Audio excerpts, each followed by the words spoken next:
প্রিয়তমা, আমার প্রেয়সী সুলতানা, আমার সম্রাজ্ঞী হুররাম।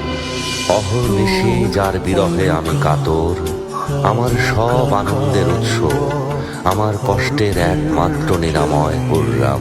চাঁদনি রাতে তোমার চুলের মদির গন্ধ মনে পড়ে যায়। তোমাকে ছাড়া আমি নিরুপায়, আমি অসহায় হুররাম। তুমি লিখেছ, আর একবার যেন আপনাকে দেখার সৌভাগ্য হয়। আমি আরো একবার আপনার ওই মুখ দেখতে চাই।